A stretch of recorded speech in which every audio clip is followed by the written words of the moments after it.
কেলটু কেন বলা হয়, ও কালো বলে ওকে কেলটু বলে ডাকা হয়।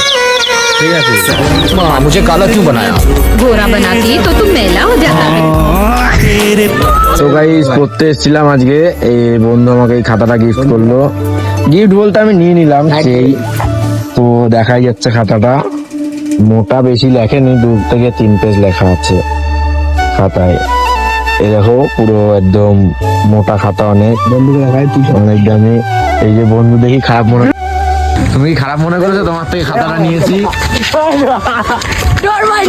चलो ডোন্ট মাইন্ড তো, কোনো খারাপ মনে করনি? ঠিক আছে। তো গাইস বন্ধু এখন লজ্জা পাচ্ছে হয়তো বলতে, ও ক্যামেরার সামনে আসতে। ওর নাম হচ্ছে কেলটু, আর আমরা কেলটু বলেই ডাকি, নতুন নাম আজকে বেরালো।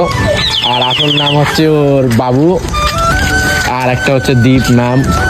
ওর বন্ধুর বাড়ি হচ্ছে দাসপাড়ায়। কেলটু কেন বলা হয়, ও কালো বলে ওকে কেলটু বলে ডাকা হয়। ঠিক আছে, मुझे काला क्यों बनाया? गोरा बनाती तो तुम मैला हो जाता है। तेरे पीछे ये जिंदगी सर्कस ঠিক আছে। বন্ধু কোনো মাইন্ড করেনি বলছে, আমাকে এই খাতাটা দিয়েছে বন্ধু গিফট হিসাবে।